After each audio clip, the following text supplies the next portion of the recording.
La transformación de Paulo es impresionante, pero para entenderla completamente hay que verla desde el principio. Si recién estás aquí, haz clic en el enlace en la descripción debajo del video para ver cómo comenzó todo. De perseguidor implacable a apóstol de la fe.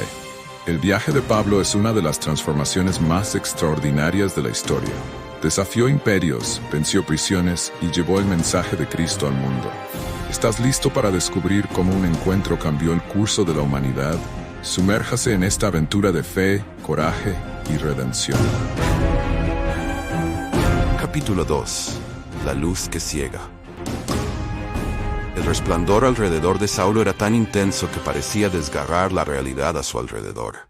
El miedo que ahora dominaba su cuerpo era diferente a todo lo que había sentido antes. Él, que tantas veces había enfrentado a sus enemigos con la inquebrantable confianza de quien tenía la ley de su lado, ahora estaba postrado, indefenso ante esa voz que lo llamaba por su nombre.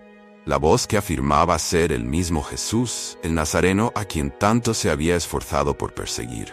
Aún en el suelo, Saulo intentó abrir los ojos, pero lo único que vio fue oscuridad. Parpadeó repetidamente, aterrorizado. Donde antes había una luz cegadora, ahora solo había tinieblas. Trató de levantarse, pero sus piernas temblaban y su cuerpo parecía pesar toneladas. Se sentía completamente débil, como si toda su fuerza hubiera sido drenada. Él, que hasta unos momentos antes lideraba un grupo de hombres con firmeza y autoridad, ahora estaba a merced de algo que no comprendía. «Levántate», había dicho la voz. Pero, ¿cómo levantarse cuando la luz que lo envolvía lo había dejado ciego? Sus compañeros, que hasta entonces habían sido testigos del evento, miraban a Saulo sin saber qué hacer. Habían visto la luz, pero no escucharon la voz que hablaba directamente con él. Se miraron entre sí, confundidos y asustados. Nunca habían visto a su líder tan vulnerable, tan abatido. Uno de ellos se acercó con vacilación. «Saulo», lo llamó cautelosamente, sin saber cómo proceder. «¿Estás bien?». Saulo, todavía intentando recomponerse, murmuró con voz temblorosa. «No puedo ver, estoy ciego». La revelación cayó sobre el grupo con el peso de una roca. ¿Cómo podrían continuar el viaje si su líder ahora estaba completamente incapacitado?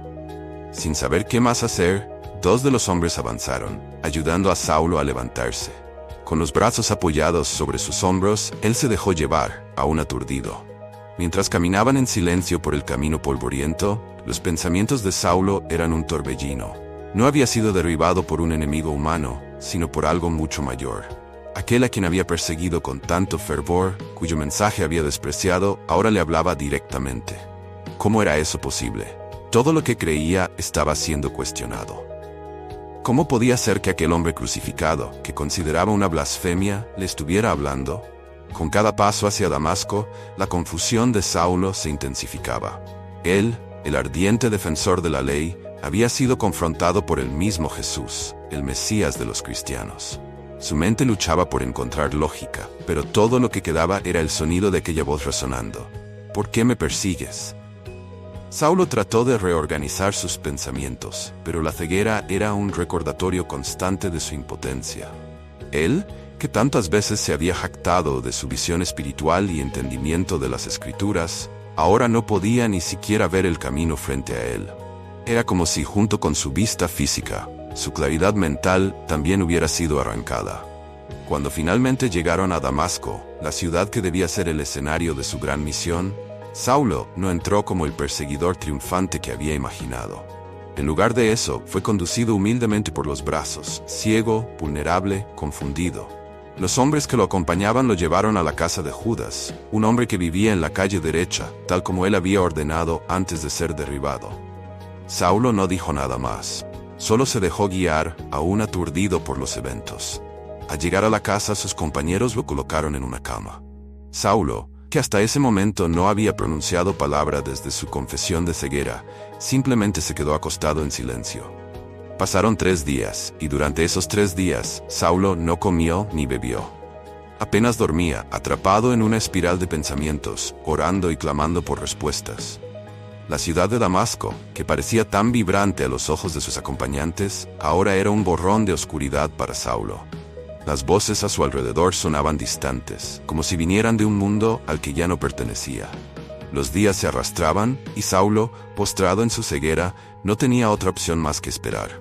esperar a que algo o alguien trajera la luz de vuelta a su mundo. La tensión crecía en su corazón. ¿Ese Jesús que se había revelado a él en el camino?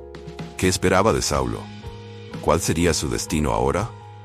El perseguidor de cristianos había sido reducido a la fragilidad de un hombre ciego, esperando una nueva dirección que aún no comprendía. Y entonces, al tercer día, una nueva visita inesperada cambiaría su destino para siempre. El encuentro cambió su visión, pero ¿está clara su misión? Siga en el próximo capítulo cómo Pablo comienza a comprender su verdadero propósito.